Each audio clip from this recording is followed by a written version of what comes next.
Plum से जाना किस नंबर 35। अस्कलम लाइबा खान।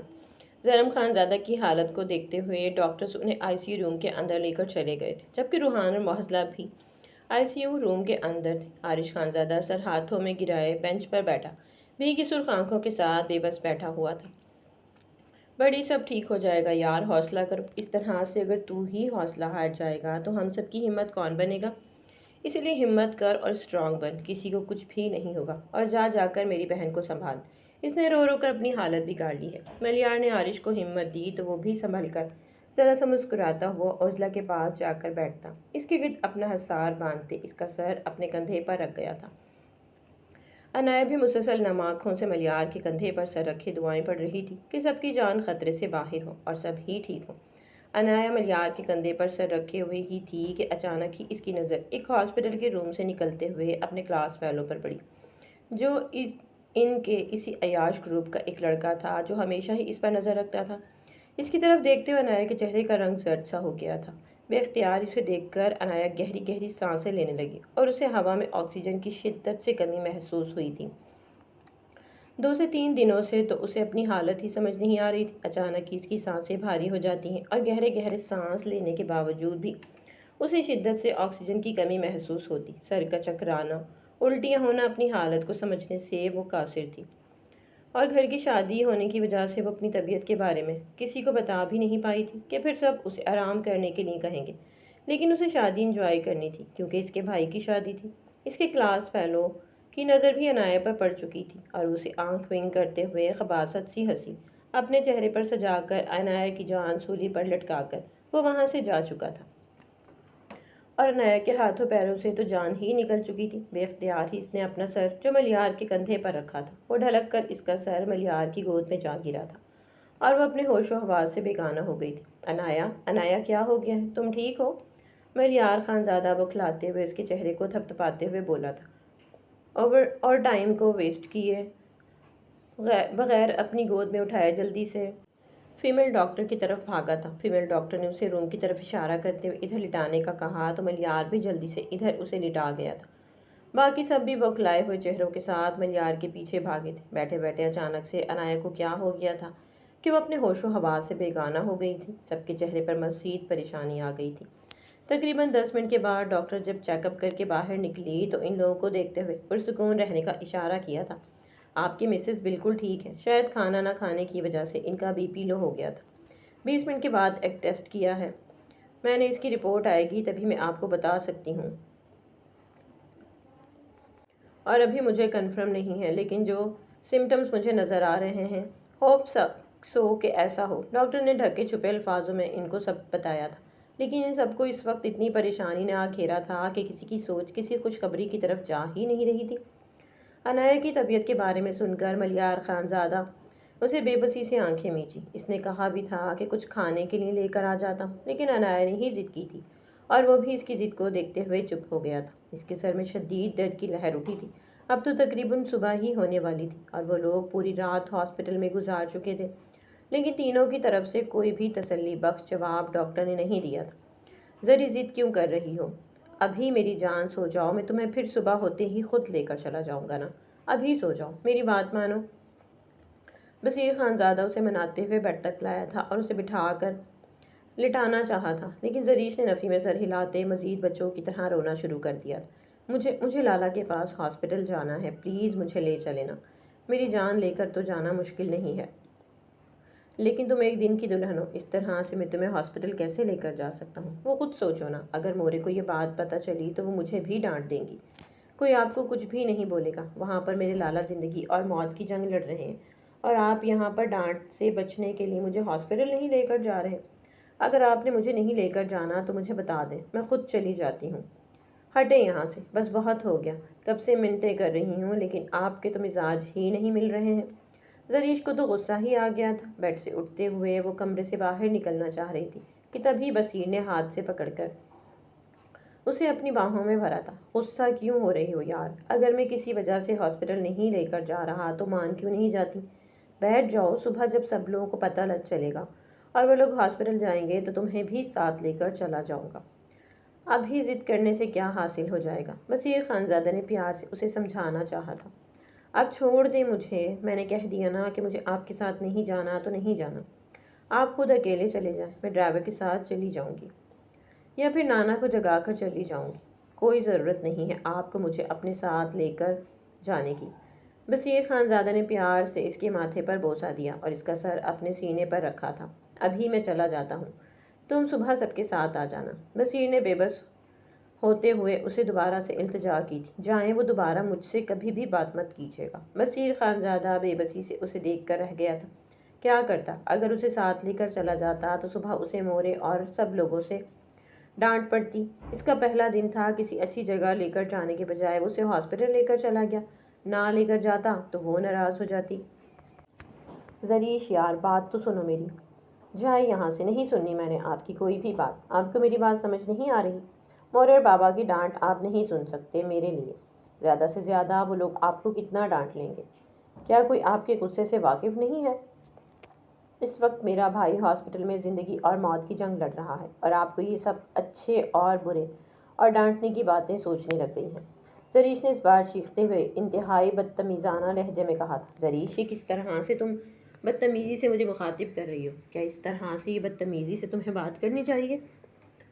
मुझे जानता हूँ कि परेशान हो तुम, लेकिन इस तरह से बदतमीज़ी करने की क्या बात है? और तो और तो क्या करूं मैं? आपको इस वक्त समझ भी तो नहीं आ रहा? मैं आपके साथ हॉस्पिटल जाना चाह रही हूँ, लेकिन आप हैं कि आपको मोरे और बाबा की डांट से बचना है। साथ ही साथ आप खुद परेशान हैं, लेकिन आपको ज़रा सा भी एहसास नहीं है कि मेरे लाला भी तो हॉस्पिटल में हैं। ज़बान बंद करो अपनी। वसीर खानज़ादा ने शदीद गुस्से में उसे हाथ से पकड़कर बेड पर बिठाया था और उसके बाजू को अपनी गिरफ्त में लिया था। बसीर, छोड़े, मुझे दर्द हो रहा है, छोड़े मेरे बाजू को। जरीश ने इसके हाथ को पीछे करना चाहा था अपने बाजू से, जो बसीर खानज़ादा की सख्त गिरफ्त में इसके बाजू को तकरीबन अपने हाथ में दबोचे हुआ। जरीश, तुम्हारा हर नखरा सर आंखों पर। जानती हो कि तुमसे जुनून की हद तक इश्क करता हूँ, लेकिन बदतमीज़ी तुम्हारी बिल्कुल भी बर्दाश्त नहीं करूँगा। अगर इज़्ज़त देता हूँ तो इज़्ज़त दिया भी करो। इस तरह से अगर बदतमीज़ाना लहजा अपनाओगी मेरे साथ, तो मेरा भी तुम वो रूप देखोगी जो बाहर के लोगों के लिए है। इसके हाथ को छोड़ते बसीर खानज़ादा उठा और साइड टेबल से अपनी गाड़ी की कीस उठा के वो कमरे से निकलता चला गया था। पीछे जरीश खानज़ादी अपने सुख से बाजू को देखकर अपने दोनों घुटनों को सीने से लगाए फूट फूट कर रोना शुरू हो गई। कैसी ज़िंदगी थी! आज इसकी शादी का पहला दिन था। खुशियाँ इसकी ज़िंदगी में दाखिल होने वाली थी, लेकिन फिर उसे याद आया कि खुशी उसे रास ही कब आई थी। नहीं नहीं जरीश, अल्लाह ताला से नाउम्मीद ना हो जाओ। अपने लाला के लिए अल्लाह ताला से दुआ करो, उन्हें नवाफिल पढ़ो। इंशाअल्लाह अल्लाह ताला लाला, रूहान और मसला तीनों को बिल्कुल ठीक कर देंगे। दरीश के दिल से अंदर कहीं से आवाज़ आई थी और अगले ही पल वो उठी और वॉशरूम में वज़ू करने के लिए चली गई थी। अब उसे अपने अल्लाह से दुआ करनी थी ताकि अल्लाह ताला इसके लाला समेत इसके बच्चे और बीवी को अपने हिफ्ज़ अमान में रखे। बसीर खानज़ादा ने हाय थी रश ड्राइव करते हुए हॉस्पिटल पहुंचा था। मलियार ने उसे फ़ोन पर ही लोकेशन सेंड कर दी थी, जिसकी वजह से वो बआसानी हॉस्पिटल पहुंच गया था। रह रहकर उसे जरीश का ख्याल ही आई जा रहा था, जिस पर वो गुस्सा करने का सोच भी नहीं सकता था, लेकिन वो इस पर गुस्सा कर आया था। गाड़ी को बंद करके गहरी सांस हवा के सुपुर्द करते वो हॉस्पिटल के अंदर चला गया था और सामने ही कॉरिडोर में उसे आरिश, मलियार, बरलास सब ही बैठे हुए नजर आ गए थे। वो इनके करीब आ गया और लाला और मसला रूहान समेत तीनों का पूछते हुए वो भी बेंच पर बैठकर बेचैनी से डॉक्टर्स के आने का और इनके मुस्बत जवाब का इंतज़ार करने लगा। लेकिन दिल अजीब सा बेसुकून ही था। जरीश को रोता हुआ छोड़कर वो आ तो गया था, लेकिन अब इधर भी इसका दिल नहीं लग रहा था। रह रहकर बेसुकून होते हुए वो उठा और आरिश की तरफ देखते हुए कहा कि मैं आधे घंटे में दोबारा वापस आता हूँ। और साथ ही वो जरीश को लेने के लिए हवेली की तरफ दोबारा से निकल गया था। दोबारा से वो नहायत ही रश ड्राइव करते हुए हवेली पहुंचा था और अपने कमरे की तरफ जाते हुए इसने कमरे का दरवाज़ा खोला तो जरीश चाय नमाज पर बैठी हाथ दुआ की सूरत में उठाए अल्लाह से दुआ कर रही थी। इसके पास जाते हुए वो जाय नमाज के पास ही बैठ गया था और इसकी सुर्ख सी आंखों को देखकर बसीर खानज़ादा के दिल को कुछ हुआ था। आओ चलो, मैं तुम्हें अपने साथ हॉस्पिटल लेकर चला जाता हूँ। चलो जल्दी से चादर ले आओ। बसीर खानज़ादा ने हाथ बढ़ाकर इसके गाल को छूना चाहा था, लेकिन जरीश खानज़ादी दुआ ख़त्म करते हुए खुद पर फूंक मारते नामहसूस अंदाज में इस पर भी फूंक मारते हुए इसके हाथ को अपने गाल तक पहुंचने से पहले ही झटक चुकी थी। अपने आंसुओं पर बंद बांधते हुए वो जा नमाज उठाकर तय करती, ड्रेसिंग टेबल के पास रखती, सख्त से लहजे में बोली थी कि मुझे हॉस्पिटल नहीं जाना, आप अकेले चले जाएं। जरीश, दोबारा से मेरा हाथ मत झटकना, मुझे दोबारा से गुस्सा आ जाएगा, बशीर खानजादा ने इसके पास जाते हुए नरमी से कहा था। जानता था कि अभी वो गुस्सा है तो करें गुस्सा, आप मर्दों का गुस्सा तो चाहे अच्छे मौके पर हो या फिर बुरे मौके पर हो, वो तो आ ही जाता है। इसमें कौन सी खास बात है। आई एम रियली सॉरी, मेरा तुम पर गुस्सा करने का इरादा नहीं था, लेकिन सॉरी, बशीर खानजादा ने कहा था। अब हॉस्पिटल चले जाएं, मेरा इंतज़ार मत करें, मुझे नींद आ रही है, मैं सो रही हूँ, स्पॉट से लहजे में कहती जरीश बेड की तरफ बढ़ चुकी थी। जरीश, अब जिद क्यों कर रही हो, सॉरी भी बोल दिया है ना मैंने, अब आगे आइंदा से गुस्सा नहीं करूँगा, चलो आओ मेरे साथ। आप मर्दों को ऐसा क्यों लगता है कि हम औरतों पर गुस्सा करने के बाद आधे घंटे बाद अगर हमसे माफ़ी मांगेंगे, एक सॉरी का लफ्ज़ बोलेंगे जो सिर्फ और सिर्फ 5 लफ्ज़ों पर मुश्तमिल है, इसकी बिना पर आप लोगों का गुस्सा हम भुला देंगे क्या? जरीश, अब तुम बात को बढ़ा रही हो, इतनी बात नहीं थी, आओ चलो हॉस्पिटल चलते हैं। रियली मैं बात को बढ़ा रही हूँ, जरीश ने खुद की तरफ इशारा करते हुए कहा। तो ठीक है, चले जाएं हॉस्पिटल। मैं बात को बढ़ा रही हूँ तो बात को यहीं रोक दें, ज़रूरत ही नहीं है मुझसे बात करने की, जाएं। जरीश, तुम्हें बात समझ नहीं आ रही, कब से बोल रहा हूँ कि चलो, मज़ीद मुझे क्यों गुस्सा दिला रही हो तुम, मैं खुद भी डिस्टर्ब हूँ ना, तुम्हारे बदतमीज़ लहजे की वजह से। अगर गुस्सा कर दिया तो कौन सी बात है, मैं जानती हूँ आप डिस्टर्ब हैं, अब मज़ीद आप मुझे भी डिस्टर्ब ना करें और जाएं यहाँ से, स्पॉट से लहजे में कहती जरीश ने अपने ऊपर कंफर्टर ओढ़ा और वो लेट गई थी सोने के लिए। जरीश, मैं आखिरी बार कह रहा हूँ कि चलो मेरे साथ हॉस्पिटल। मैं भी अब आपसे आखिरी बार कह रही हूँ कि नहीं जाना तो नहीं जाना, जाएं यहाँ से। बेबसी से आंखों को मीचते हुए बशीर खानजादा दोबारा से इसके पास जाकर बेड पर बैठा और कंफर्टर से इसका चेहरा निकालते हुए इसके माथे पर नरमी से बोसा दिया और उसे उठाकर अपने सीने से लगाया था। आई एम रियली सॉरी यार, जानता हूँ कि मैंने गुस्सा कर लिया है, इसीलिए रियली सॉरी, प्लीज़ मान जाओ ना मेरी जान, आपने सिर्फ गुस्सा नहीं किया, आपने मुझे हर्ट भी किया है, जरीश ने इससे दूर होते कहा, लेकिन वसीर खानजादा ने उसे मज़ीद अपने करीब करते सीने से लगाया था। इसके लिए भी सॉरी, अगर आप चाहें तो बिल्कुल इसी तरह का रवैया मेरे साथ भी कर लें, मैं बिल्कुल भी बुरा नहीं मानूंगा। जी नहीं, आपको तो फिर दूसरा मौका मिल जाएगा ये कहने का कि मोरे आपको डांटेंगी, जरीश ने मीठे से लहजे में तंज करते हुए बशीर से कहा था।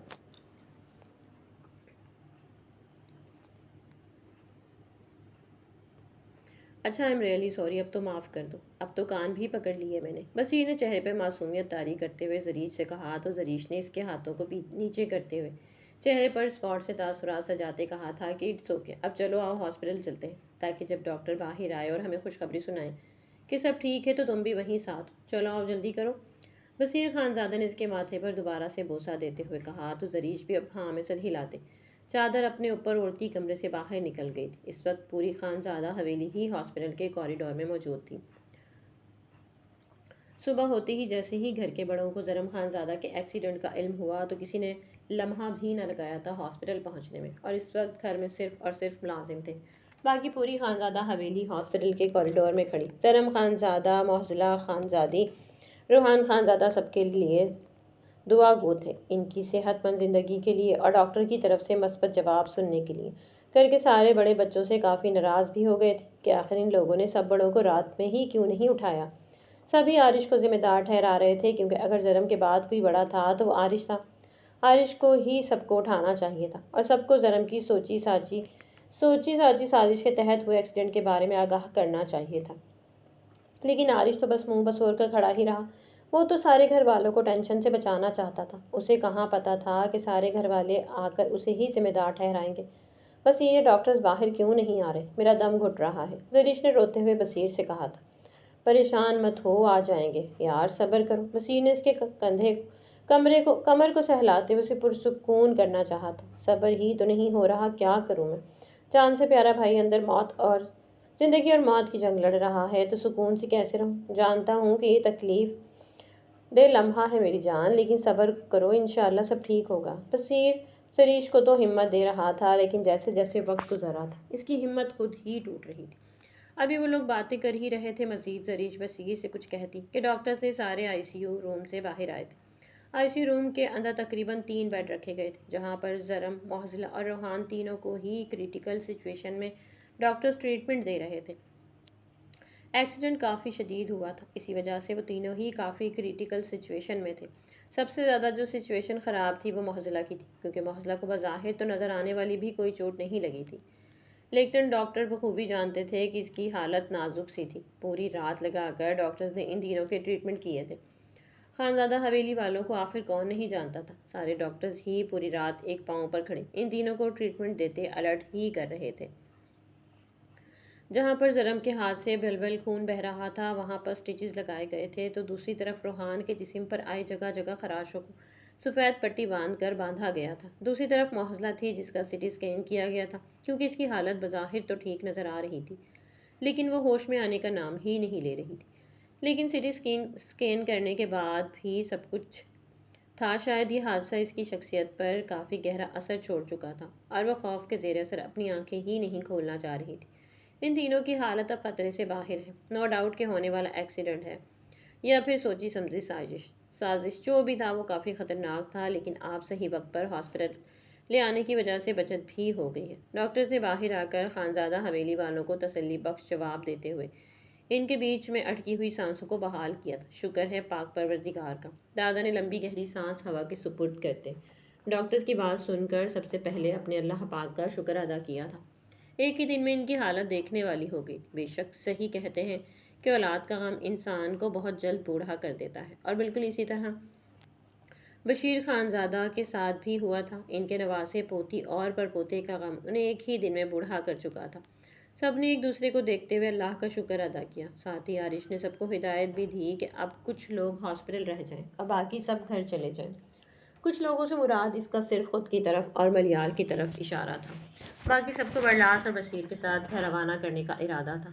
नहीं नहीं, मैं लाला को अकेला छोड़कर बिल्कुल भी कहीं नहीं जाऊंगी। सबसे पहले मज़ाहमत ही ज़रीश खानज़ादी ने की थी। जब आपके लाला ठीक हो जाएंगे तो आप दोबारा से मिलने आ जाइएगा। वैसे भी अभी डॉक्टर्स ने कहा है कि अभी इनको इतनी जल्दी हॉस्पिटल से डिस्चार्ज नहीं किया जाएगा, तो अब दोबारा भी मिलने आ सकती हैं ना। आरिश ने नरमी से ज़रीश को समझाना चाहा था।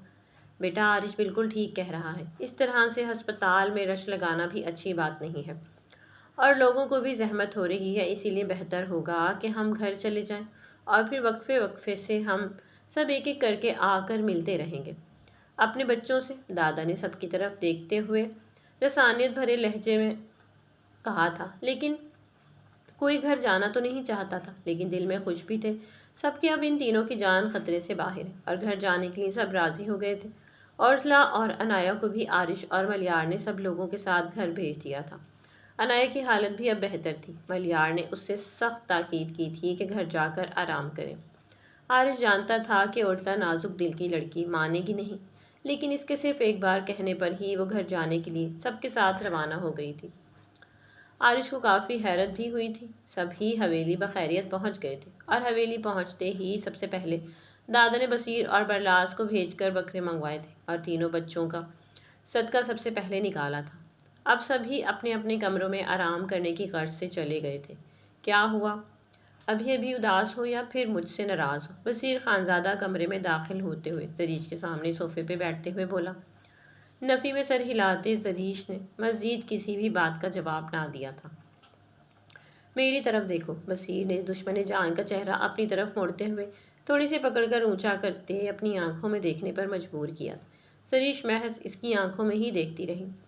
दोनों ने कुछ भी न बोला था। थोड़ी देर बाद एक दूसरे की आंखों में अनजाने से जज्बात और शर्मिंदगी को महसूस करते बसीर ने इसका सर अपने सीने से लगा लिया था। जानता था कि परेशानी में ज़रीश पर गुस्सा कर गया था, जिसकी वो हकदार बिल्कुल भी नहीं थी, और शर्मिंदा वो खुद भी हो रहा था। माफ़ी भी मांग चुका था।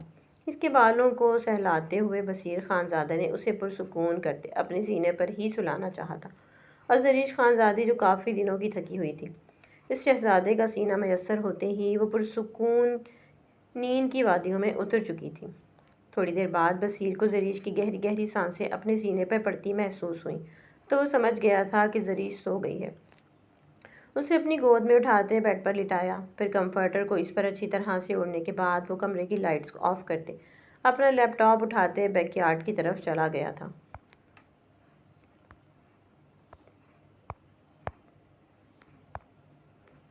राखा के साथ साथ अनाबिया और इसकी पूरी गैंग को पकड़ने के लिए बसीर खानज़ादा को बहुत ज़्यादा मेहनत दरकार थी। अब मज़ीद वो अपना वक्त बर्बाद नहीं कर सकता था। इसने मुख्तलिफ रिसर्च वगैरह शुरू कर दी थी। राखा इस वक्त लंदन में था। बसीर ये ज़रूर जानता था कि एक न एक गलती तो इससे ज़रूर ऐसी होगी कि वो पाकिस्तान दौड़ा चलाएगा, और बस इसी गलती के इंतज़ार में उसे बैठना नहीं था, बल्कि वो गलती इसने खुद सर अंजाम देनी थी और आगे आने वाला वक्त इसके लिए भी ख़तरनाक साबित हो सकता था। उसे डर लाहक था कि कहीं दोबारा से नाबिया और जरीश को मुलाकात ना हो जाए, और अपनी तरफ से पूरी कोशिश करने वाला था।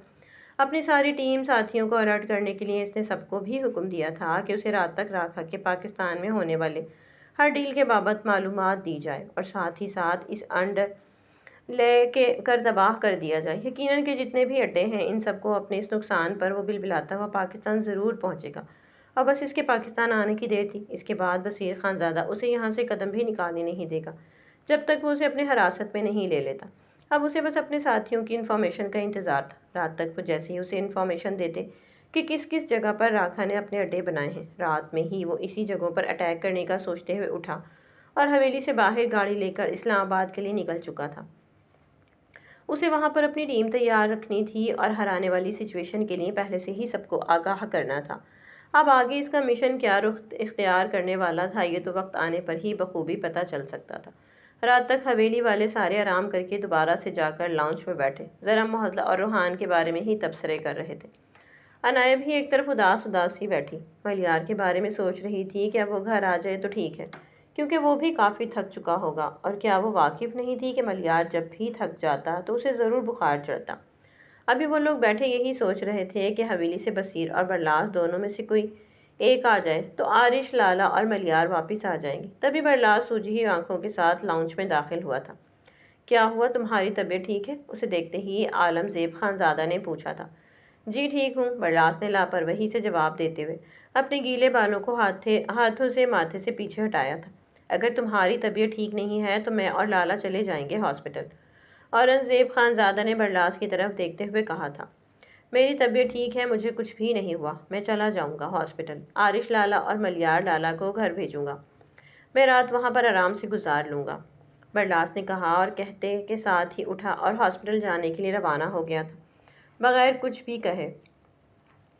सब लोगों को इसका रवैया अजीब सा लगा था, लेकिन सब ने यही कहकर टाल दिया कि हो सकता है कि ज़रम के एक्सीडेंट की टेंशन हो। इसी वजह से इतने लिए दिए अंदाज में बात करने के बाद वो हवेली से निकल गया था। जबकि दूसरी तरफ बरलास टेंशन का शिकार बुरी तरह से सोचने में गुम था कि एक तरफ गुल के मुजरिमों को पकड़ना है तो अब दूसरी तरफ इसके ज़रम लाला की यह हालत हो गई। फिर वो हॉस्पिटल तक पहुंच गया है। रश ड्राइव करते हुए वो हॉस्पिटल पहुंचा और हॉस्पिटल के पार्किंग में गाड़ी को खड़ी करने के बाद गाड़ी से निकलने के बाद इसकी शार्प निगाहों ने चारों तरफ का जायज़ा लिया था। बज़ाहिर तो उसे कोई नज़र नहीं आ रहा था, लेकिन उसे फिर भी अलर्ट रहना था, क्योंकि वो जानता था कि ज़रूर अगर ज़रम लाला की गाड़ी का एक्सीडेंट हुआ है तो वो महज इत्तेफाक नहीं था, क्योंकि इसी रोड पर चारों गाड़ियाँ मौजूद थीं और गार्ड्स की भी गाड़ियाँ। इन लोगों की गाड़ी में से किसी को कुछ नहीं हुआ और ज़रम की गाड़ी का एक्सीडेंट हो गया। वो मान ही नहीं सकता था कि ये इत्तेफाक नहीं हो सकता। ज़रूर ये सोची समझी साजिश के तहत सब कुछ किया गया था। गहरी सांस हवा के सुपुर्द करते वो अंदर गया और मलियार और आरिश दोनों को घर भेजकर आराम करने के लिए कह दिया था, और वह दोनों भी 2 दिन के थके हॉस्पिटल में थे। अब बरलास के आने के बाद वो हवेली के लिए निकल गए थे, लेकिन बसीर को फ़ोन करना बिल्कुल भी ना भूले थे कि वो भी बरलास के पास हॉस्पिटल चले जाएं। जिस पर बसीर ने इन लोगों को कहा था कि वो थोड़ा सा काम निपटाने के बाद डायरेक्ट हॉस्पिटल ही चला जाएगा, हवेली नहीं जाएगा। फिर वो दोनों भी मुतमईन हो गए थे। हवेली पहुंचने के बाद दोनों ने सबसे थोड़ी सी बातें करने के बाद अपने अपने कमरों का रुख किया था आराम करने के लिए। मलियार के जाते अनाया को भी नायला बेगम ने मलियार के पीछे भेजा था कि उसे अगर किसी चीज़ की ज़रूरत हो तो अनाया वहाँ पर मौजूद हो, और औरजला को भी आरिश के पीछे भेज दिया था। मलियार खानज़ादा जैसे ही कमरे में दाखिल हुआ, अपने पीछे पीछे अनाया को भी कमरे में दाखिल होते देखा। अनाया ने कमरे का दरवाज़ा बंद करने के बाद इसके पास जाकर बेड पर बैठकर इसके थके हुए चेहरे का जायज़ा लेने लगी, जिस पर थकन के असरात साफ वाज़ेह तौर पर दिखाई दे रहे थे। पहले शादी की तैयारी में वो इतना मसरूफ़ था कि उसे आराम करने का मौका ही नहीं मिल रहा था, और अब 2 दिन हॉस्पिटल में एक पैर पर खड़े रहने के बाद इसकी बस हो चुकी थी। बलियार, आपकी तबीयत ठीक है? आप ठीक तो है ना? लाए, मैं आपका सर दबा देती हूँ। अनाया ने इसकी थके हुए चेहरे की तरफ देखते हुए धीमे से लहजे में कहा था। इस वक्त मलियार के सर में दर्द था, इसलिए अपना सर अनाया की गोद में रखते हुए वो पुरसुकून महसूस करने लगा था। अनाया भी धीरे धीरे से अपने नाजुक से हाथों से इसके सर को दबाने लगी, साथ ही साथ इसकी बालों को इसके माथे से पीछे करते हुए इसके बालों में अपनी उंगलियों को उलझाकर सहलाने लगी, जिससे मलियार को और मज़ीद सुकून महसूस हो रहा था और वह नींद की गहरी वादियों में उतरने ही वाला था कि अचानक से किसी एहसास के तहत इसने अपनी आंखें खोली थी। तुमने खाना खाया? तबीयत ठीक है ना तुम्हारी? डॉक्टर ने हॉस्पिटल में ख़ास तौर पर हिदायत की थी कि तुम्हें खाने पीने के मामले में सख्त तौर पर सख्ती करनी चाहिए, क्योंकि पहले ही तुम्हारी जान बहुत कमज़ोर है। इस हालत में तुम लापरवाही का मुजाहरा नहीं कर सकती। मलियार ने इसकी आंखों में देखा, जहाँ पर उलझन साफ नुमाया हो रही थी। किस हालत में?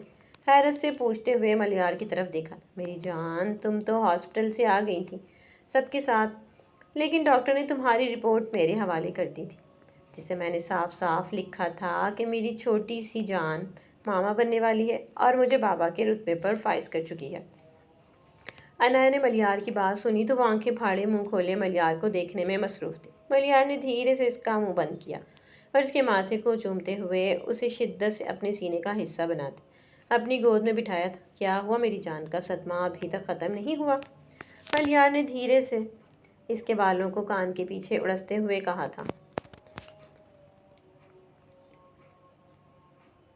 अनाया को अभी तक यकीन नहीं आ रहा था कि इसके पेट में एक नन्ही सी जान पल रही है। इसने गहरी सांस लेते मलियार की तरफ देखा था, जो आंखों में मोहब्बत के दीप जलाए उसे ही देखने में मसरूफ था। क्या हुआ मेरी जान, तुम खुश नहीं लग रही? मलियार ने धीरे से इसके गुलाबी गाल को सहलाते हुए कहा था। नहीं नहीं, ऐसी बात नहीं, लेकिन मेरी पढ़ाई। अनाया अपनी पढ़ाई, अपने मुस्तकबिल को लेकर परेशान सी हो गई थी, क्योंकि अगर एक बच्चे की जिम्मेदारी इसके सर आ गई तो वो जितनी फ्री होकर उसे पढ़ने जाती है वो इतना फ्री नहीं हो जा पाती, क्योंकि बच्चे को संभालना इतना आसान काम थोड़ी ना था। तो मेरी जान, पढ़ाई करने जाया करो, किसी ने आपको मना थोड़ी ना किया है। मलियार बखूबी इसके नन्हे से दिल के अंदेशों को समझ रहा था, लेकिन वो बेबी। अनाया खौफ से जर्द पड़ते चेहरे के साथ मलियार के सीने में अपना चेहरा छुपा चुकी थी। कुछ नहीं होगा मेरी जान, मोरे लोग हैं ना, सब तुम्हारा ख्याल रखेंगे, और फिर मैं भी तो तुम्हारे साथ हूँ। और तुम ईजी होकर अपनी पढ़ाई करना, तुम्हारे फ्यूचर के ख्वाब आई स्पेशलिस्ट बनने में मैं तुम्हारे पूरे तरीके से साथ दूंगा, इसीलिए परेशान ना हो। इसके बालों को सहलाते हुए उसे पुरसुकून कर रहा था। अनाया भी इसकी बातों को सुनकर थोड़ी सी पुरसुकून हुई थी। इसके सीने पर थोड़ी टिका कर इसकी आंखों में देखा, जहाँ पर थकन वाज़ेह थी, लेकिन फिर भी वो इसके लाड और नखरे उठाने से थक नहीं रहा था। आप थक गए हैं ना, तो हॉस्पिटल से आकर आप लेट जाएं। अनाया ने जल्दी से इसकी गोद से उतरना चाहा, लेकिन मलियार खानज़ादा ने नफ़ी में सिर हिलाते अपने पास ही लिटाया और उसे अपनी बाहों में भरते हुए वो यूं ही सुकून महसूस करने लगा। और सुकून महसूस करते करते वो नींद की वादियों में उतर गया। उसे खुद भी पता न चला और अनाया भी इसके पुरसुकून और महफूज बाहों के हसार में सुकून महसूस करती नींद की वादियों में उतर गई थी। आरिश खानज़ादा कमरे में सोफे पर बैठा अपने जूते उतार रहा था कि जब ही उर्जला खानज़ादी भी कमरे में दाखिल होती। दरवाजे को बंद करते इसके पास ही सोफे पर जा बैठी थी। वो मोहज़ला कैसी है? उसे सिर्फ मोहज़ला के बारे में पूछता देखकर आरिश को वो इस वक्त बहुत ही खुद गर्ज मालूम हुई थी, क्योंकि एक्सीडेंट में सिर्फ इसकी बहन ही शामिल नहीं थी, वहाँ पर इसका भाई और इसका छोटा सा भतीजा भी शामिल था। लेकिन हॉस्पिटल से आने के बाद इसका अपनी बहन के बारे में सिर्फ पूछना आरिश को गुस्सा दिला गया था। ठीक है, वो सर्द से लहजे में जवाब देते वो उठा और अपने कपड़े लेकर वॉशरूम के अंदर फ्रेश होने चला गया था। आरिश के इस तरह से सर्द से लहजे को महसूस करते औरजला की आंखों से आंसू जम बहे थे। पता नहीं आरिश को क्या हो गया था। तकरीबन 10 मिनट के बाद और फ्रेश होकर दोबारा से ट्राउज़र शर्ट में मलबूस कमरे में अंदर आया था। क्या हुआ, तुम अभी तक यहीं पर बैठी होगी?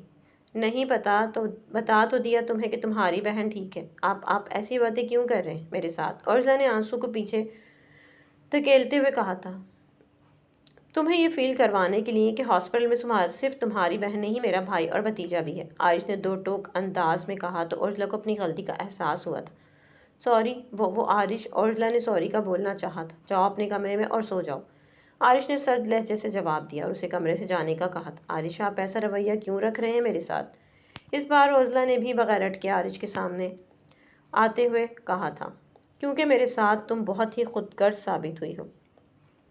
एक्सीडेंट वाले रोड पर भी जब अरलास ने रूहान को खून में लथपथ गोद में उठाया तो तुमने एक बार भी रूहान की तरफ देखा भी नहीं था, और बार बार सिर्फ होठों पर मुसलसल मोहसला का नाम था। जानता हूँ कि इस दुनिया में वाहिद सिर्फ तुम्हारी बहन का ही रिश्ता है तुम्हारे पास, लेकिन इसका मतलब ये नहीं था कि तुम इसके शौहर और इसके बेटे को फरामोश करती हो, सिर्फ अपनी बहन के बारे में पूछती रहो। तीनों का एक्सीडेंट हुआ था, तीनों ही क्रिटिकल सिचुएशन में आईसीयू रूम के अंदर थे, लेकिन जब मैं हॉस्पिटल से घर आता हूँ तो तुम अपनी बहन के बारे में पूछती हो। मेरे भाई और इसके बेटे का क्या कसूर है? मुझे बताना पसंद करोगी तुम? आरिश ने बज़ाहिर तो नरमी से कहा था, लेकिन इसका लहजा बर्फ़ की मानंद सर्द था। सही, सॉरी, रियली सॉरी। अब सरम और रूहान दोनों कैसे हैं? और उर्जुला को अपनी गलती का एहसास हुआ तो आरिश से पूछ बैठी।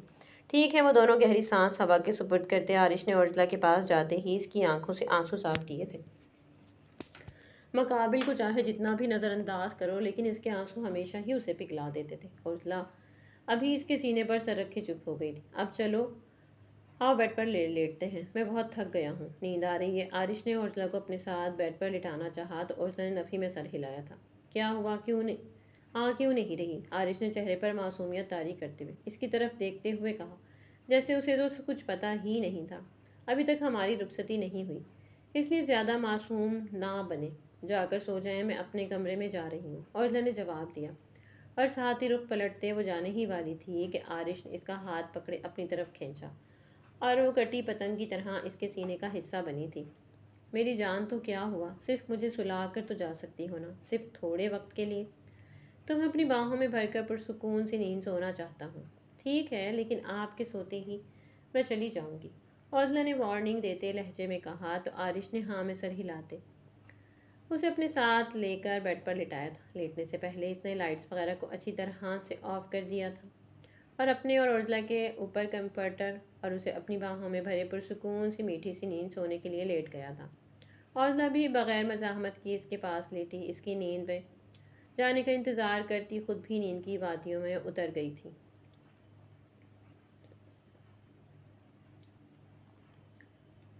एक हफ्ते बाद।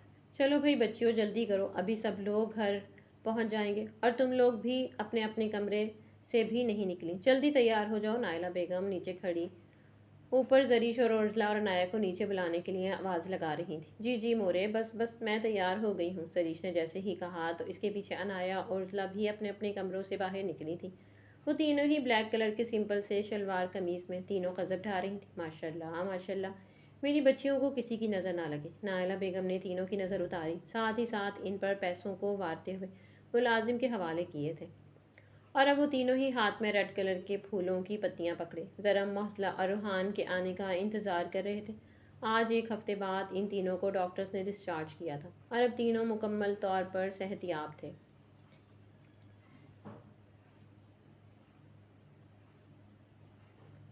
लेकिन हाँ, ज़रम के हाथ पर जो ज़ख्म था वो पूरी तरह से भरा हुआ नहीं था। रूहान और मोहसला दोनों फिट थे। आरिश, मलियार, बरलास, बसीर चारों ही हॉस्पिटल पहुँचे।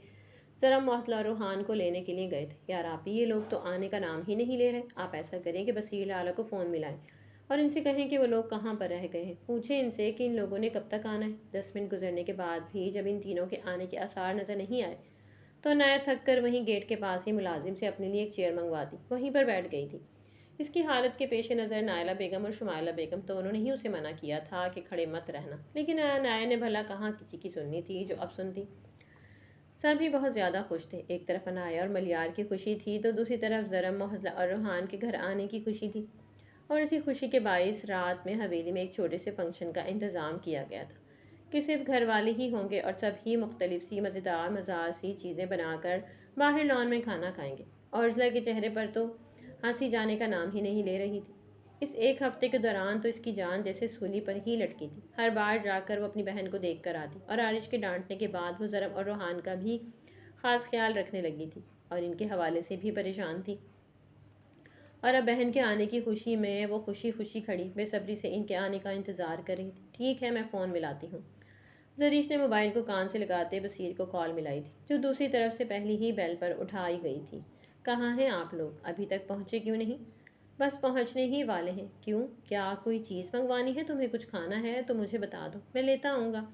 अरे नहीं, बस आप लोग जल्दी से घर आ जाएं। जरीश ने बसीर के केयरिंग अंदाज में पूछने पर अपने ब्लश होते गालों पर हाथ रखते अनाया ओरजला से रुख मोड़ा था, जो जोमानी नज़रों से इसके चेहरे का सुर्ख पड़ना देख रही थी। चलो ठीक है, फिर हम 5 मिनट में पहुंचने ही वाले हैं, अपना ख्याल रखना। बसीर ने उसे हिदायत दी और साथ ही कॉल को बंद कर दिया था।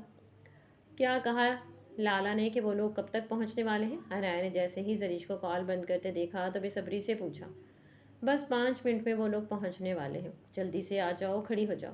जरीश ने अपने सुर्ख पड़ते गालों को छुपाते हुए दोनों की तरफ देखते हुए कहा था। दोनों की नज़रों की तपिश उसे अपने चेहरे पर महसूस हो रही थी, लेकिन इन पर ध्यान देना तो जरीश खानजादी ने अपना फ़र्ज ही नहीं समझा था। औरजला आपी, आपको कुछ नज़र आ रहा है कि जरी आपी हमसे कुछ न कुछ तो छुपा रही हैं? देखे तो सही के बसीर लाला ने आगे से ऐसा भी क्या कह दिया कि अभी तक इनके गालों का सुर्ख पड़ना ख़त्म ही नहीं हो रहा। अनाया ने जरीश को छेड़ते हुए औरजला से कहा था। औरजला ने मुस्कुराते हुए अब जरीश की तरफ देखा था, जिसके गाल अभी तक वाकई ही सुर्ख थे। वैसे तो जरीश अनाया को मुंह तोड़ जवाब दे सकती थी, लेकिन कल रात का मंजर करते वो बसीर को याद करते इसके गाल खुद ब खुद ही सुर्ख पड़ते जा रहे थे। किस तरह से बसीर ने कल रात इससे अपना हक नरमी से लिया था और इसकी ये बात जरीश खानजादी को मजीद अपना असीर बना गई थी। दीवानी तो वो पहले भी थी और अब वो इसकी तलब भी बन गई थी। ऐसा बसीर खानजादा का कहना था। क्या हुआ, तुम्हारा शौहर तुम्हारे करीब नहीं आता और इसके बाद जब तुम कमरे से निकलती हो क्या तुम्हारे गालों को ब्लश करता हुआ हमने कभी नहीं देखा? वो भी जरीश खानजादी थी।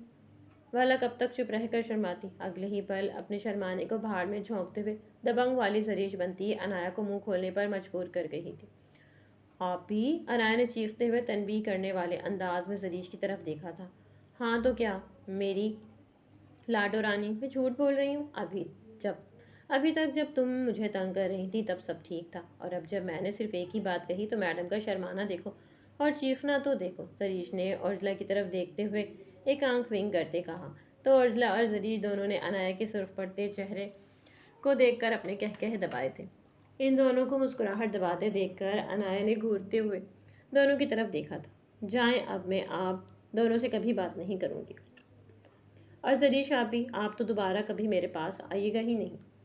और औरजला आप भी बिल्कुल ठीक नहीं कर रही मेरे ऊपर हंसते हुए। आप दोनों बिल्कुल भी अच्छी भाभियाँ नहीं हैं। मैं आप लोगों की इकलौती नंद हूँ। आप दोनों को मेरी कदर करनी चाहिए, लेकिन आप दोनों मुझे तंग कर रहे हैं। अनाया ने सुर्ख पड़ते गालों के साथ मुंह फुला कर कहा तो इस वक्त जरीश और औरजला को वो छोटी सी मासूम बच्ची लगी थी। ठीक है भाई, हमने भी कौन सा ठेका ले रखा है हमारी इकलौती नंद के अच्छी कैटेगरी में शामिल होने का। जरीश अभी भी बाज नहीं आ रही थी, बल्कि उसे तो अनाया के साथ बहस करना और भी अच्छा लग रहा था। गुस्से से अब अनाया की नाक सुर्ख पढ़ते देखकर वो किस तरह से मुश्किल से अपनी हंसी को जब्त कर रही थी। ये बस जरीश की जान थी। अब आप मुझसे बात करके देखिएगा, मैं आपको बिल्कुल भी जवाब नहीं दूंगी। हाँ तो तुमसे बात करना भी कौन चाहता है? तुर्क के बाद तुर्क जवाब आया। हाँ तो ना करे ना, मैं कौन सा मरी जा रही हूँ? लहजे को मज़ीद गुसीला करते जवाब आया। हाँ तो मेरी जान, मैं कौन सा मरी जा रही हूँ तुमसे बात करने के लिए? जरीश ने भी एटीट्यूड दिखाते हुए जवाब दिया था। अब देखिएगा, मैं आपकी मोरे से शिकायत लगाऊंगी। आपको हमेशा मोरे अच्छी अच्छी कहती हैं ना, अब आपका ये चेहरा दिखाऊंगी तो मोरे आपको बहुत डांटेंगी। अब की बार अनाया ने झुंझलाते हुए मोरे की धमकी दी थी। मोरे मोरे क्या, मैं तो तुम्हारे लाला से भी नहीं डरती। और बस ये कहने की देर थी कि पीछे से बसीर खानजादा और बाकी सब लड़कों ने मोहल्ला समेत हवेली के गेट के अंदर कदम रखा था और जरीश की बात सुनकर बसीर ने आईब्रो उचकाते हुए इसकी पीठ को देखा था और बाकी सारे लड़के जरीश की बात सुनकर अपनी हंसी को दबा गए थे। लो भाई, कैसे कैसे दिन देखने पड़ रहे हैं। आजकल का तो ज़माना देखे कि लड़कियां कैसे अपने शौहर के सामने ही नंद को धमकाती हैं कि वो सास और शौहर से डरती ही नहीं है, वो भले चाहे कुछ भी कर ले। बरलास को तो मौका चाहिए था। जैसे ही जरीश की बात सुनी, मैदान में कूदते खालिस औरतों की तरह हाथ नचा नचा कर कहते इन सबको हंसने पर मजबूर कर दिया था। ओहो, तुम सब लोग अभी गए हैं। जरीश और औरजला और अनाया जल्दी से इन सब की तरफ मुतवज्जा होती अपने हाथों में फूलों की पत्तियां पकड़े इन सब पर आहिस्ता आहिस्ता से बरसाती उन्हें अंदर आने का इशारा कर गई थी।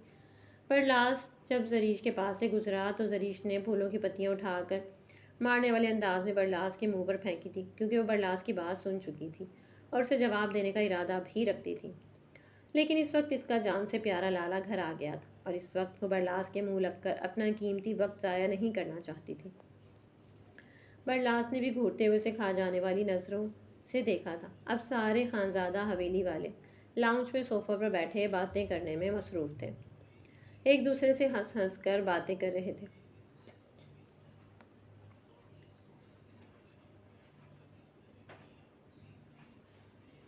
जरीश, अनाया और अर्जुला के लिए जगह नहीं थी, जो नीचे कारपेट पर बैठी हुई थी। अर्जुला के पीछे सोफे पर आरिश था, अनाया के पीछे मलियार, तो दूसरी तरफ जरीश के पीछे बसीर बैठा हुआ था। तकरीबन आधा घंटा होने को आया था, सभी बातें करने में मसरूफ़ थे। अनाया को बैठे बैठे अब कमर में दर्द होना शुरू हो गया था। वो अपनी कमर को सीधा ही नहीं कर पा रही थी। एक हफ्ते से इसकी अजीब सी हालत हो गई थी। अगर वो एक ही हालत में बैठती तो उसके पाँव सुन्न हो जाते और कमर में दर्द होना शुरू हो जाता। अभी तो पाँव इसने फैला रखे थे, लेकिन कमर के पीछे कोई टेक लगाने वाली चीज़ नहीं थी जिसकी वजह से वो आराम महसूस करती, और इसी वजह से इसके चेहरे पर दर्द के असरात नज़र आ रहे थे। मलियार ने धीरे से इसके कंधे पर हाथ रखते हुए उसे ज़मीन से उठाकर अपनी जगह सोफे पर बिठाया और ख़ुद इसके जगह नीचे कारपेट पर बैठ गया था। औरला और जरीश ने काफ़ी फासला बनाकर सब ने ही इसकी हरकत नोट की थी, लेकिन किसी ने भी कोई ख़ास तवज्जो नहीं दी, क्योंकि अनाया के चेहरे पर दर्द के असरात नाइला बेगम महसूस कर चुकी थी। इसीलिए उन्हें अच्छा लगा था मलियार का इतना ख्याल रखना अपनी बीवी के लिए कि वो खुद नीचे ज़मीन पर बैठकर अपनी बीवी को सोफे पर बिठा गया था। अनाया ने प्यार भरी नज़रों से अपने शौहर को देखा था, जो सबके सामने उसे इतनी इज्जत दे गया था। अनाया ने अब पुरसुकून होते पीछे सोफे पर टेक लगा लिया था। वो एक सिंगल सोफ़ा था और अनाया तो वैसे ही पतली दुबली सी थी, जिसकी वजह से वो सोफे में आरामदेह अंदाज में टेक लगाकर बैठ गई थी। आयश ने भी अपनी बहन को पुरसुकून होते देखकर अपनी जान से प्यारे दोस्त को देखा था, जिसके चेहरे पर ज़मीन पर बैठकर भी वैसे ही पुरसुकून मुस्कुराहट थी और उसने बिल्कुल भी खुद को कमतर महसूस न किया था। सबके सामने अपनी बीवी को इज्जत देकर पैरों में दर्द तो नहीं हो रहा, कमरे में चलकर दबाऊं। मलियार ने अनाया की तरफ देखते हुए पीछे मुड़ते कहा तो अनाया ने नफ़ी में सर हिलाया था। ठीक है, अगर दर्द हो कहीं या फिर तकलीफ़ में हूँ तो मुझे कह देना, हम कमरे में चलकर आराम करेंगे, ठीक है। मलियार ने एक और बार इसकी फ़िक्र में घुलते हुए अनाया की तरफ देखते हुए कहा तो अनाया ने मुस्कुराते हुए हाँ में सर हिलाया था। हाँ भाई, तो क्या कहा जा रहा था कि आप अपने शौहर से नहीं डरती? दोपहर का खाना खाने के बाद दादा ने सबको ही अपने अपने कमरों में आराम करने के लिए भेज दिया था, और अब कमरे के अंदर दाखिल होने के बाद कमरे के दरवाजे को अच्छी तरह से लॉक कर दे। बसीर ने जरीश की तरफ देखते हुए कहा था। क्यों, आप क्या कोई बहुत बड़े जीन हैं जो मैं आपसे डरूंगी, या फिर क्या आप ड्रैकुला हैं? जरीश ने मुस्कुराहट दबाते बसीर की तरफ देखते हुए कहा था, जिसकी बात सुनकर मुंह खोले हैरत से जरीश की तरफ देखने पर मजबूर हो गया। तुम्हें नहीं लगता कि तुम्हारी ज़बान कुछ ज़्यादा ही चलने लग गई है? बसीर खानज़ादा ने इसके करीब जाते इसके पीठ के गिर्द अपने दोनों बाजू हाइल करते अपनी थोड़ी को इसके कंधे पर रखा था। बिल्कुल भी नहीं, मेरी ज़बान तो बिल्कुल वैसे ही चल रही है जैसे शादी से पहले ही चलती थी। जरीश खानज़ादी का एक पल के लिए दिल तो धड़का था, लेकिन अगले ही पल खुद को पुरसुकून करते दोबारा से आईने में देखते दोनों के अक्स को देखते हुए कहा था, बिल्कुल भी नहीं, तुम्हारी ज़बान बहुत ज़्यादा चलने लग गई है। बसीर खानज़ादा ने अगले ही पल इसका रुख अपनी तरफ मोड़ते हुए कहा था, साथ ही इसके बालों में हाथ फंसाते हुए इसके गाल को अपने अंगूठे से सहलाया था। आपको तो बस बहाने चाहिए होते हैं मेरे करीब आने के। ज़्यादा बातों ही बातों में मेरे करीब आने की ज़रूरत नहीं है। मैं अभी तक आपको कल रात वाला रवैया भूली नहीं हूँ। जरीश खानज़ादी ने उसी धमकी लगाते हुए खुद से दूर करना चाहा था, लेकिन आगे भी बसीर खानज़ादा था, जिसकी शार्प निगाहों ने जरीश खानज़ादी को घबराते हुए खुद से दूर होने के लिए मज़ाहमत को देखकर ब्राइडल स्टाइल में गोद में उठाते बेड की तरफ लेकर चल पड़ा था। छोड़े मुझे, कहाँ पर लेकर जा रहे हैं? जरीश ने मज़ाहमत करते हुए इसकी गोद से उतरना चाहा, लेकिन बसीर खानज़ादा ने कमरे की लाइट्स को ऑफ करते हुए इसके ऊपर हाइल होते इसकी बोलती बंद कर दी थी। अपना हक लेने के बाद बसीर खानज़ादा ने जरीश की तरफ देखा, जो कंफर्टर में अपना मुंह छुपाए इसके सीने में तकरीबन अंदर घुस गई थी। बसीर खानज़ादा का दिल चाहा कि वह ऊंचे ऊंचे कहके लगाए। इसकी बोलती तो एक ही मिनट में बंद हो गई थी। क्या हुआ मेरी जान, अब आपको कुछ नहीं बोलना? बसीर खानज़ादा ने इसका चेहरा अपने सीने से निकालना चाहा, लेकिन जरीश ने अपने तेज़ तरार नाखून से इसके दिल के मकाम पर चुटकी काटते हुए इसे ऐसा करने से बाज रखा था। और बसीर बेचारा तो सिर्फ कराह कर ही रह गया था, और वो कर भी क्या सकता था।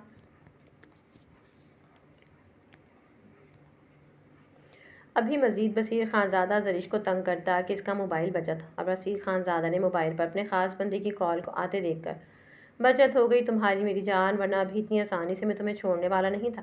अगर इम्पॉर्टेंट कॉल ना होती तो कॉल में करते। वो उठा और वहाँ से गैलरी की तरफ निकल आया था। दरीश तो बस मुंह बसोर कर रह गई थी और शुक्र अदा करती वो जल्दी से अलमारी की तरफ भागते अपना एक ड्रेस उठाते वॉशरूम में फ्रेश होने के लिए चली गई थी। क्या हुआ, सब खैरियत है? इस तरह से कॉल करने का मकसद? वसीर खानज़ादा ने जैसे ही गैलरी में कदम रखा, ठंडी हवाओं ने इसका इस्तकबाल किया था। इस वक्त शर्टलेस खड़ा, इसके सिक्स पैक्स और चौड़ा सीना नुमाया हो रहा था। ठंडी हवाओं ने इसका कुछ भी नहीं बिगाड़ा था। अगर कोई कमज़ोर शख्स होता तो ज़रूर थरथराती हुई हवा से वो दोबारा कमरे के अंदर भाग जाता, लेकिन यहाँ तो बसीर खानज़ादा था जिसने आर्मी की सख्त से सख्त ट्रेनिंग बर्दाश्त की थी, तो ये हवा भला इसका क्या बिगाड़ सकती थी। जी सर, राखा कल पाकिस्तान पहुँच जाएगा। जो नुकसान हमने इसका किया था इस पर बिलबिलाता हुआ वो यहाँ पर पहुँच ही गया। आखिर अब कल वो पाकिस्तान की सरजमीन पर कदम रखेगा। आगे से इसके ख़ास आदमी ने बसीर को जो खबर सुनाई, बसीर के चेहरे पर शातिर मुस्कुराहट ने बसीरा किया था। वेल डन, हम बिल्कुल अपने प्लान के मुताबिक ही चल रहे हैं। उसे बिल्कुल भी खबर नहीं होनी चाहिए कि इसके पीछे आर्मी वाले लगे हैं। और दूसरी बात, अपने एक बंदे को एयरपोर्ट भेजो और इसके जिस्म में ट्रेसर चिप घुसा दो, ताकि इसके आने वाले हर प्लान के बारे में हमें मालूम हो सके, और वो जहाँ पर भी जाए इसके बारे में भी हमें पता हो। वसीर ने अपने आदमी से कॉल पर कहते हुए कमरे के अंदर देखा, जहाँ पर जरीश वॉशरूम से गीले बालों के साथ निकलती अब मिरर के सामने खड़ी ड्रायर को ऑन की अपने बालों को सुखाने में मसरूफ़ हो चुकी थी। ओके सर, जैसा आप कहें। वसीर खानज़ादा ने मज़ीद कुछ भी कहे, कॉल को बंद करते कमरे के अंदर कदम रखा और जरीश की तरफ वो आईने के पास जाता इसके पीछे ही खड़ा होकर मिरर में दोनों का अक्स देखने लगा। वो दोनों एक दूसरे के साथ बिल्कुल परफेक्ट मैच होते थे। ऐसे क्या देख रहे हैं? जरीश ने इसकी नज़रों से पजल होते इधर उधर देखते कहा था। देख रहा हूँ कि मेरे रंग में रंगने के बाद मेरी जान कितनी खूबसूरत लग रही है। आपको कोई और काम नहीं है? जरीश ने अपने ब्लश करते गालों पर हाथ रखते कहा था। मेरी जान, तुमसे ज़्यादा इम्पॉर्टेंट काम मुझे दुनिया में कोई भी नहीं हो सकता। बसीर ने इसके गाल को हल्का सा छूते कहा था, जो इसके हसार में सेब की तरह सुर्ख हो गए थे। जाएं यहाँ से, क्रैक दिमाग वाले बेशरम खानजादे। आपकी असलियत तो मुझे शादी से पहले भी पता थी, लेकिन अब तो मज़ीद चौड़े हो गए हैं। तो मेरी जान, जिसके पास इतनी खूबसूरत बीवी हो, वो शौहर भला क्यों ना अपनी बीवी पर फिदा हो? तुम ही मुझे बताओ। हटे मेरे रास्ते से, मुझे नीचे जाना है। पता नहीं मोरे लोग क्या सोच रहे होंगे। टाइम को देखा है? शाम होने वाली है तकरीबन, और दोपहर से आप कमरे में बंद है। जरीश ने इस बार घूरते हुए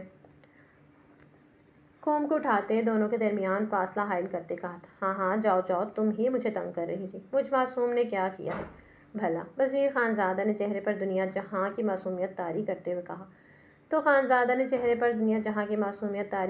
कहा। तो जरीश ने इस बार पहले से भी ज़्यादा तेज़ चुटकी इसके पेट पे काटते हुए वो अगले ही पल कमरे से ऐसे गायब हुई थी जैसे कि वो कमरे में मौजूद ही ना। और बसीर बेचारा तो बड़बड़ाते हुए उसे कोसते हुए रह गया था, और वो उसके हाथ से बचकर भाग गई थी। बसीर को नींद तो बहुत आ रही थी, लेकिन इस वक्त उसे बहुत ही इम्पॉर्टेंट काम करना था। राखा पाकिस्तान कल ही आने वाला था, और इसके आने से पहले ही उसे कुछ ऐसे इंतज़ामात करने थे जिससे राखा